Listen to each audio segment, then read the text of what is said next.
We by Eugene Zamyatin. Translated from Russian by Gregory Zilberg. Record 1. An announcement of the wisest of lines, a poem. This is merely a copy, word by word, of what was published this morning in the state newspaper. In another 120 days the building of the integral will be completed. The great historic hour is near, when the first integral will rise into the limitless space of the universe. 1,000 years ago, your heroic ancestors subjected the whole earth to the power of the United States. A still more glorious task is before you, the integration of the indefinite equation of the cosmos by the use of the glass, electric, fire-breathing integral. Your mission is to subjugate to the grateful yoke of reason the unknown things who live on other planets, and who are perhaps still in the primitive state of freedom. If they will not understand that we are bringing them a mathematically faultless happiness, our duty will be to force them to be happy.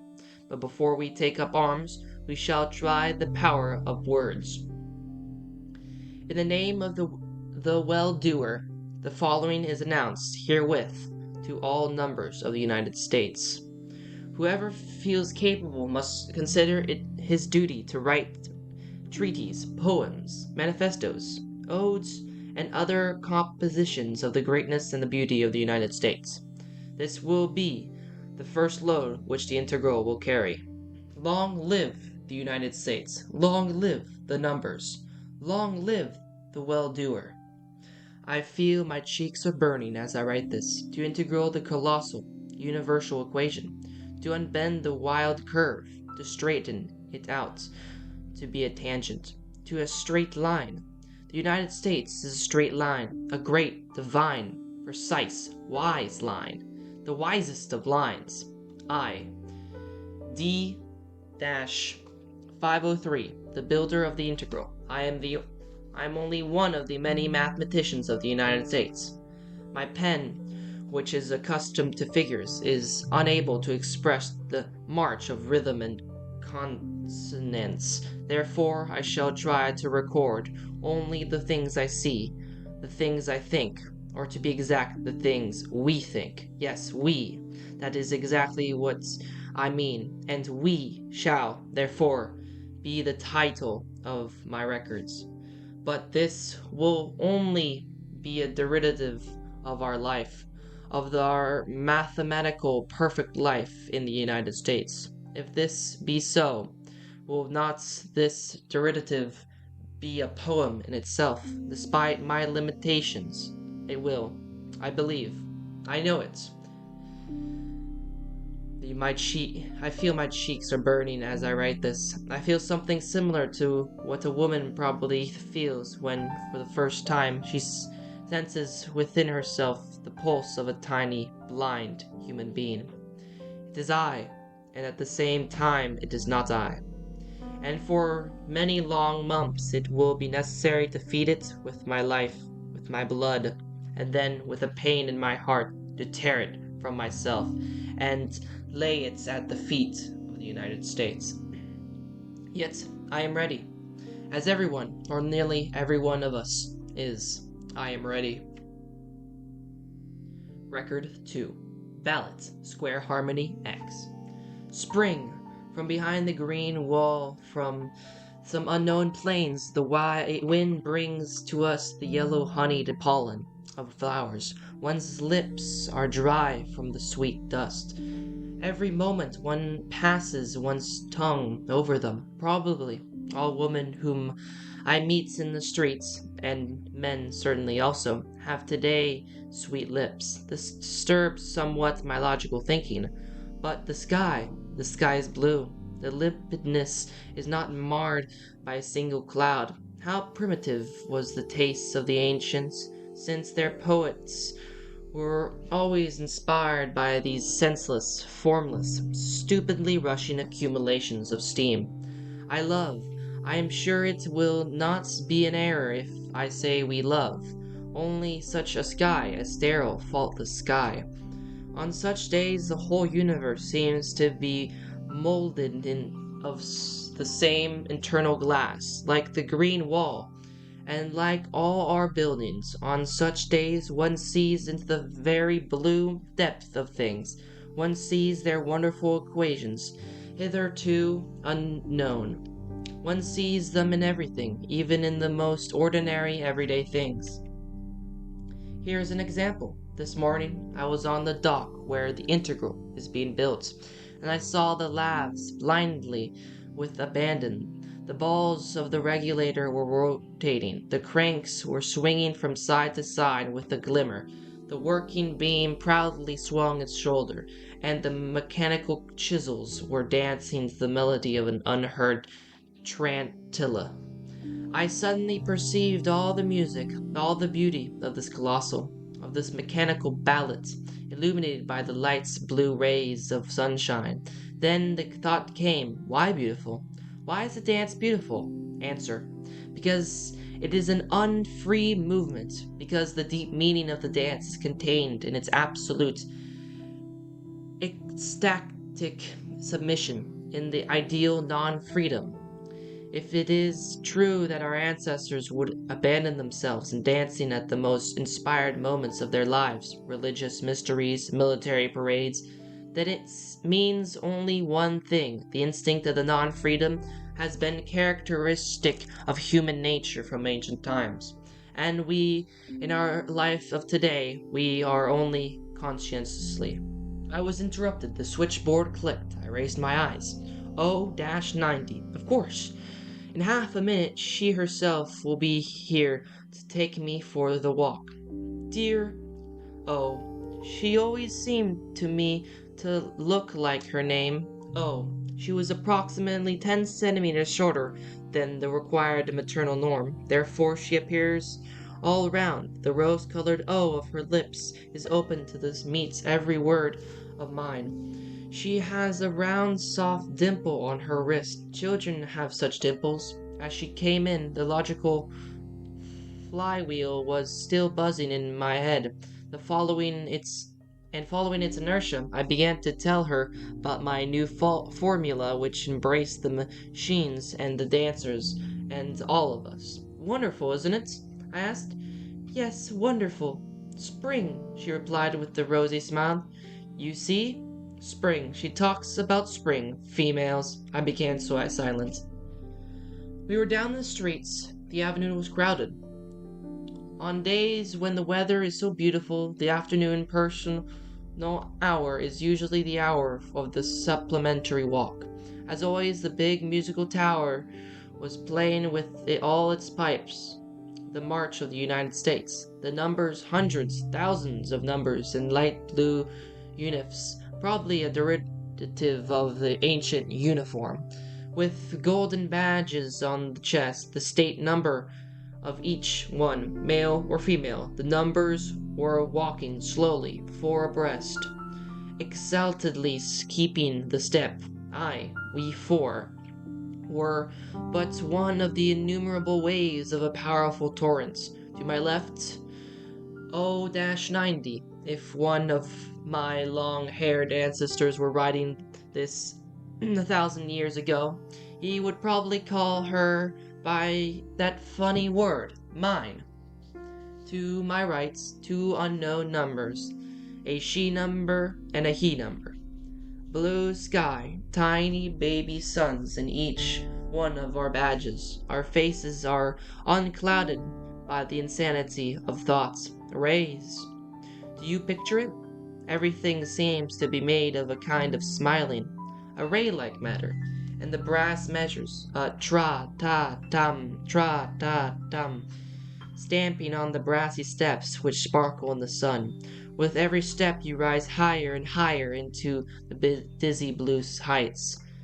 Then, as this morning on the dock, again I saw, as if for the first time in my life, the impeccably straight streets, the glistening glass of the pavement, the divine parallelepipeds of the transparent dwellings, the square harmony of the grayish-blue rows of numbers, and it seemed to me that not past generations, but I myself had won a victory over the old god and the old life. That I myself had created all this. I felt like a tower.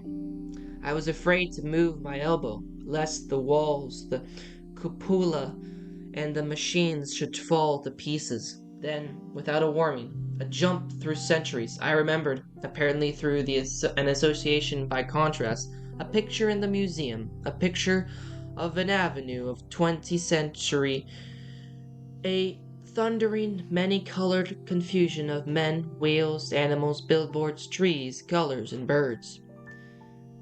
They say all this once actually existed.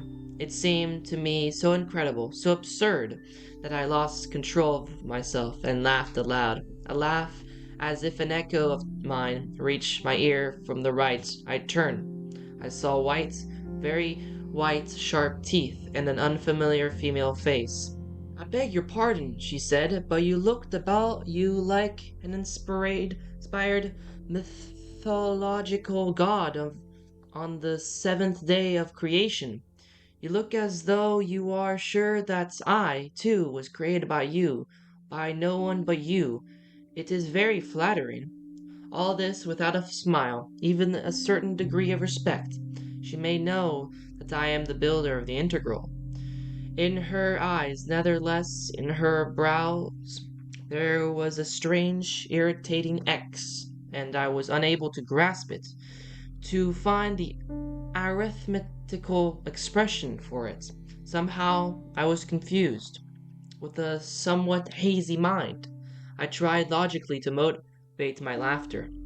It was absolutely clear with that this contrast, this impassable abyss between the things of today and of years ago. But why impassable? What bright, sharp teeth! One might throw a bridge over that abyss. Please imagine a drum, battalions, rows. All this existed before and consequently. "Oh, yes, it is clear," I exclaimed. It was a remarkable intersection of thoughts. She said almost in the same words the things I wrote down before the walk. "Do you understand, even the thoughts? It is because nobody is one, but one of. We are all so much alike." "Are you sure?" I noticed her brows, which rose to the temples of an acute angle, like the sharp corners of an X. Again I was confused, casting a glance to the right, then to the left, to my right. She slender, abrupt, resistantly flexible like a whip. I-330. I saw her number now. To my left. Oh, totally different.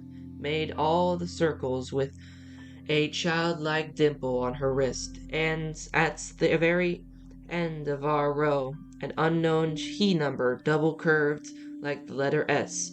We were all so different from one another. The one to my right, I-330, apparently caught my confused eye, for she said with a sigh, "Yes, alas." I don't deny that this exclamation was quite in place, but again there was something in her face, or in her voice, with an abruptness unusual for me. I said, "Why, alas? Science is developing, and if not now, then within 50 or 100 years, even the noses will." Yes, noses. This time I almost shouted, since there is still a reason, no matter what, for envy, since my nose is button-like and someone else's is. "Well, your noise is rather classic, as well as they would say in the ancient days, although your hands—" "No, no, show me your hands." "I hate to have anyone look at my hands. They are covered with long hair, a stupid atavism." I stretched out my hands and said as indifferently as I could, "Ape-like." She glanced at my hand, then at my face. No, a very curious harmony. She weighed me with her eyes as though with scales. The little horns again appeared at the corner of her brows. He is registered in my name, exclaimed O-90 with a rosy smile. I made a grimace. Strictly speaking, she was out of order. This dear O-. How shall I say it? The speed of her tongue is not correctly calculated. The speed per second of her tongue should be slightly less than the speed per second of her thoughts. At any rate, not the reverse. At the end of the avenue, the big bell of the accumulating tower resounded 17. The personal hour was at an end. I-330 was leaving us with the at S like key number. He was such a respectable, and I noticed then such a familiar face. I must have met him somewhere, but where I could not remember. Upon leaving me, I-330 said with the same X-like smile, "Drop in day after tomorrow at Auditorium 112. I shrugged my shoulders. If I am assigned to the auditorium you just named, she, with a particular, incomprehensible certainty, you will. The woman had upon me a disagreeable effect, like an irritational component of an equation which you cannot eliminate. I was glad to remain alone with dear O, at least for a short while. Hand in hand with her, I passed 4 lines of avenues. At the next corner, she went to the right, I to the left. O timidly raised her round, blue, crystalline eyes. I would like so much to come to you today and pull down the curtains, especially tonight, right now. How funny she is, but what could I say to her? She was with me only yesterday, and she knows as well as I that our next sexual day is the day after tomorrow. It is merely another case in which her thoughts are too far ahead. It sometimes happens that the spark comes too early to the motor. At parting, I kissed her twice. No, I shall be exact, 3 times, on her wonderful blue eyes, such clear, unclouded eyes. Record 3. A coat, a wall, the tables.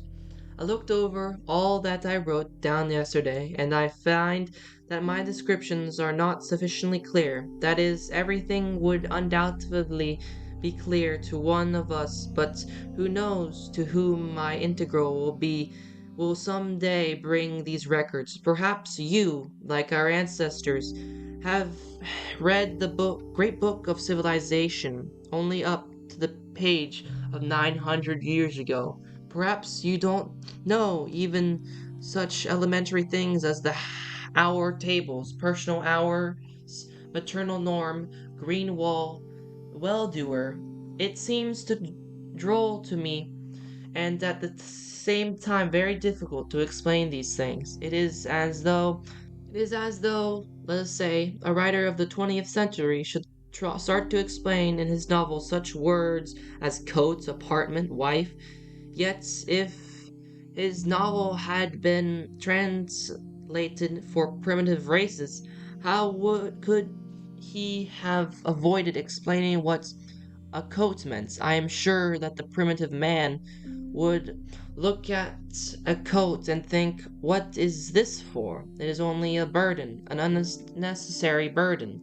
I am sure that you will feel the same if I tell you that not one of us has ever stepped beyond the green wall since the 200 years war. But, dear readers, you must think at least a little. It helps. It is clear that the history of mankind, as far as our knowledge goes, is a history of the translation from nomadic forms to more sedentary ones. Does it not follow that the most sedentary form of life, ours, is at the same time the most perfect one? There was a time when people were rushing from one end of the earth to another, but this was the prehistoric time when such things as nations, wars, commerce, different discoveries of different Americas still existed. Who has need of these things now? I admit humanity acquired the habits of a sedentary form of life, not without difficulty and not at once. When the 200-year war had destroyed all the roads which later were grown with grass, it was probably very difficult at first. It seemed uncomfortable to live in cities which were cut off from each other by green debris.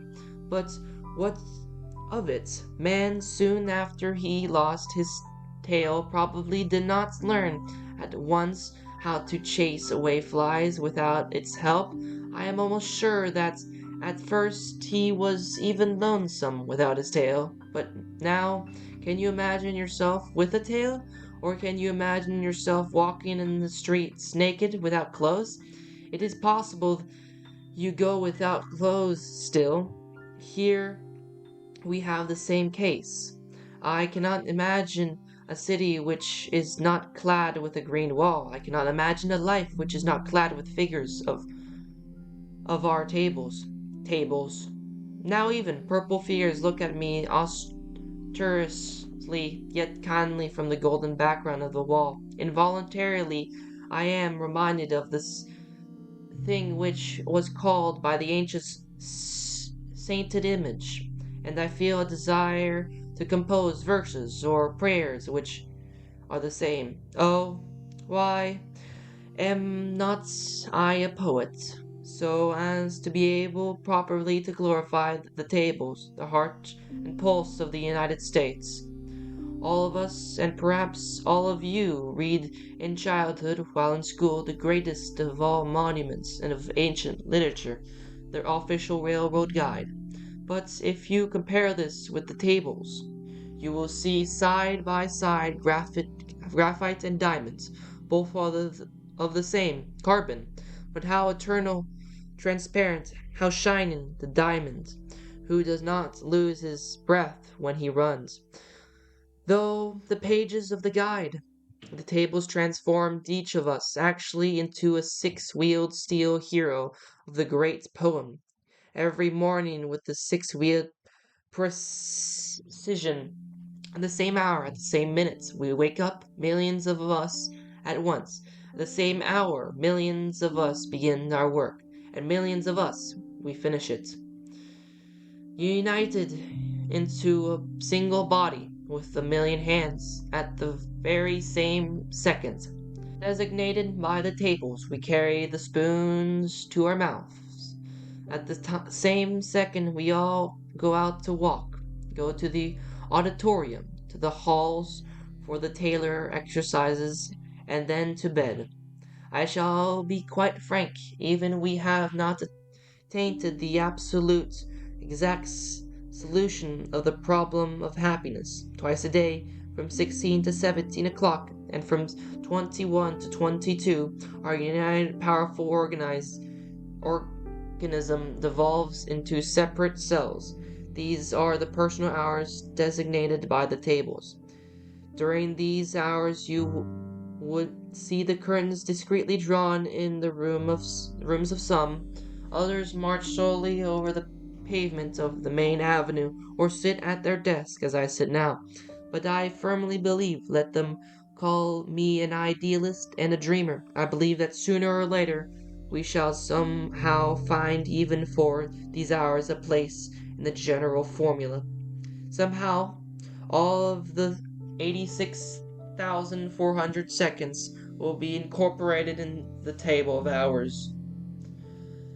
I have had opportunity to read and hear many improbable things about those times when human beings still lived in the state of freedom. That is, an unorganized, primitive state. One thing has always seemed to me the most improbable. How could a government, even a primitive government, permit people to live without anything like our tables, without compulsory walks, without precise regulation of the time to eat? For instance, they would get up and go to bed whenever they liked. Some historians even say that in those days the streets were lighted all night, and all night people went about the streets. That I cannot understand. True, their minds were rather limited in those days, yet they should have understood, should they not, that such a life was actually wholesale murder, although slow murder, day after day. The state's humanitarianism forbade in those days the murder of a person, but it did not forbid the killing of millions slowly and by half. To kill one, that is, to reduce the general sum of human life by 50 years, was considered criminal, but to reduce the general sum of a human life by 50 million years was not considered criminal. Is it not droll? Today, this simple mathematical moral problem could easily be solved in half a minute's time by any 10-year-old number. Yet they couldn't do it. All their Immanuel Kants together couldn't do it. It didn't enter the heads of their Kants to build a system of scientific ethics, that is, ethics based on adding, subtracting, multiplying, and dividing. Further, is it not absurd that their state, they called it state, left sexual life absolutely without control, however, whenever, and as much as they wanted, absolutely unscientific, like breasts, and like breasts they blindly gave birth to children? Is it not strange to understand gardening, chicken farming, fishery? We have definite knowledge that they were similar with all these things, and not to be able to reach the last step of this logical scale, namely, production of children, not to be able to discover such things as maternal and paternal norms? It is so droll, so improbable, that while I write this I am afraid lest you, my unknown future readers, should think I am merely a bad jester. I feel almost as though you may think I simply want to mock you, and with the most serious appearance try to relate to you absolute nonsense. But first, I am incapable of jesting, for in every joke a lie has its hidden function. And second, the science of the United States condemns that the life of the ancients was exactly what I am describing, and the science of the United States cannot make a mistake. Yet how could they have state logic, since they lived in a condition of freedom like breasts, like apes, like herds? What could one expect of them, since even in our day one hears from time to time coming from the bottom, the primitive depths, the echo of the apes? Fortunately, it happens only from time to time, very seldom. Happily, it is only a case of small parts breaking. These may easily be repaired without stopping the eternal great march of the whole machine. And in order to eliminate the broken peg, we have the skillful heavy hand of the well-doer. Well, we have the experienced eyes of the guardians. By the way, I just thought of the number whom I met today, the double-curved one like the S. I think I have seen him several times coming out of the Bureau of the Guardians. Now I understand why I felt such an instinctive respect for him, and a kind of awkwardness when the strange I-330 at his side. I must confess that they ring the bell, time to sleep. It is 22:30. Till tomorrow, then. Record 4. The Wild Man with a Barometer Epilepsy, if. Until today, everything in life seemed to me clear. That is why I think I always had a sort of particularity towards the word clear. But today, I don't understand. First, I really was assigned to the auditorium 112, as she said, although the probability was 510 million, or 1 in 20,000. 500 is the number of auditoriums, and there are 10 million numbers. And second, but let me relate things in successive order. The auditorium, an enormous half-globe of glass, with the sun piercing through. Circular rows of noble, globe-like, closely shaven heads. With joy in my heart, I looked around. I believe I was looking extraordinarily white, sharp, teeth-like. But no, the night at 21 o'clock was to come to me. Therefore, my desire to see her was quite natural. The bell. We stood up, sang the hymn of the United States, and our clever phono lecturer appeared on the platform with a sparkling golden megaphone. Respected numbers, not so long ago, our archaeologists dug up a book written in the 20th century. In this book, the ironical author tells about a wild man and a barometer. The wild man noticed that every time the barometer's hand stopped on the word rain, it actually rained. And the wild man craved rain. He let out as much mercury as was necessary to put it at the level of the word rain. On the screen, a wild man with feathers letting out the mercury. Laughter. You are laughing at him, but don't you like the European of the age deserves more to be laughed at? He, like the wild man, wanted rain. Rain with the little r, an algebraic rain, but he reminded standing before the barometer like a wet hen. The wild man at least had more courage and energy and logic. All through the primitive logic, the wild man showed the ability to establish a connection between cause and effect. By letting out the mercury, he made the first step on his path, which... Here, I repeat, I am not concealing everything. I am setting down everything. I suddenly became impermeable to the quickening currents coming from the megaphone. I suddenly felt I had come here in vain. Why in vain? And how could I not have come here where I was assigned? Everything seemed to me empty, like a shell. I succeeded with difficulty in switching my attention in again. When the phono lecture came, the main theme of the evening.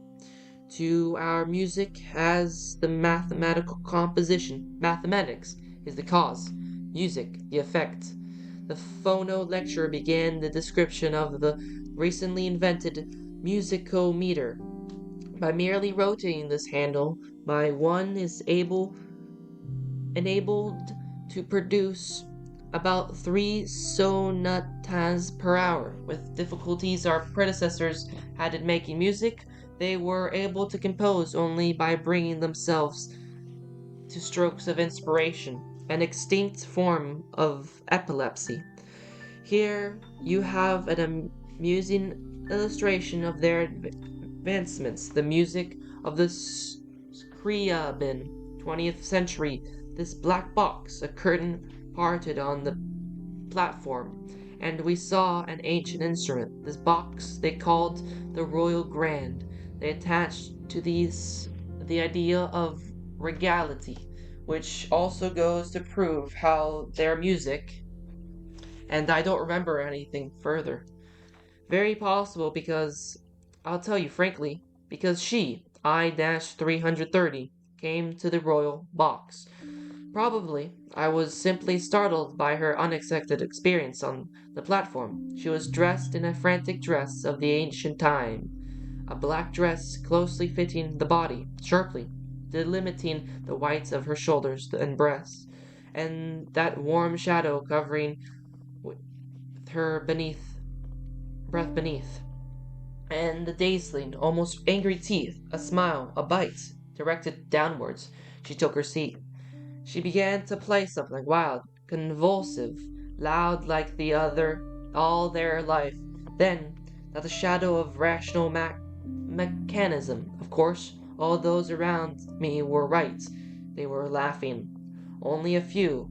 But why is it that I, too, yes, epilepsy, a mental disease, pain, a slow, sweet pain, bites, and it goes deeper and becomes sharper, and then, slowly, sunshine, not our sunshine, not crystalline, bluish and soft, coming through the glass bricks, no, a wild sunshine, rushing and burning, tearing everything into little bits. The number at my left glanced at me and chuckled. I don't know why, but I remembered exactly how a microscopic saliva bubble appeared on his lips and burst. The bubble brought me back to myself. I was again I. Like all the other numbers, I heard now only the senseless, disorderly cracking of the cores. I laughed. I felt so light and simple. The gifted phono lecturer represented to us only too well the wild echo, and that was all. With what a joy I listened afterward to the contemporary music. It was demonstrated to us at the end of the lecture for the sake of contrast, crystalline, chromatic scale converging and diverging into endless series and synthetic harmony of the formula of Taylor and Maclaurin, wholesome, square, and massive, like the trousers of Pythagoras, sad melodies dying away in waving movements, the beautiful texture of the spectrum of planets dissected by Fulhenhorst lines.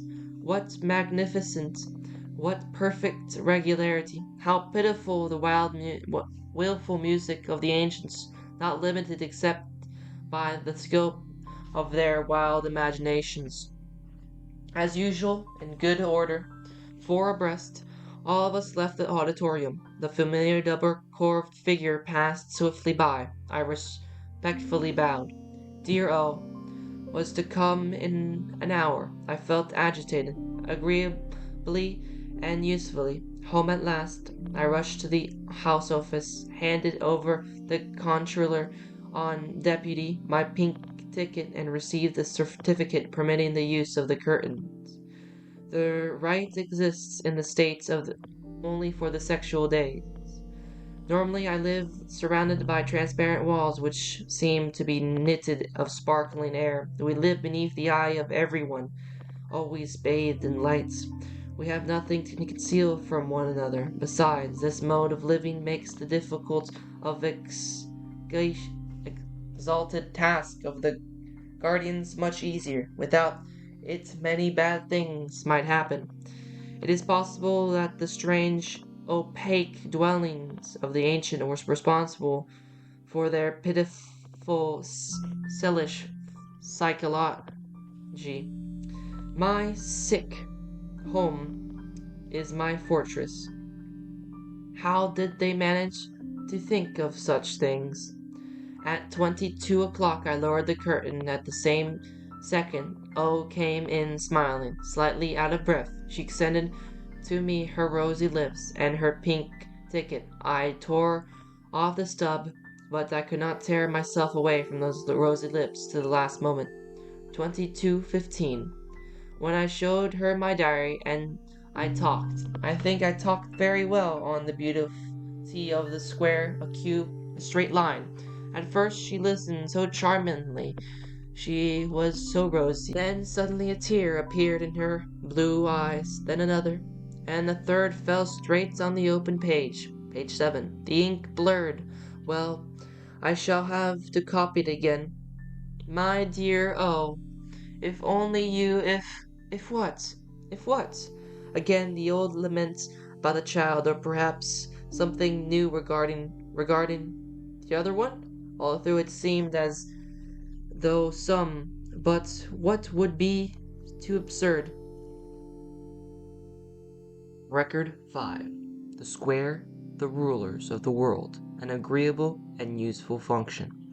Again with you, my unknown reader. I talk to you as though you were, let us say, my old comrade, R-13, the poet with the lips of a Negro. Well, everyone knows him, yet you are somewhere on the moon, or on Venus, or on Mars. Who knows you? Where and who are you? Imagine a square, a living, beautiful square. Imagine that this square is obliged to tell you about itself, about its life.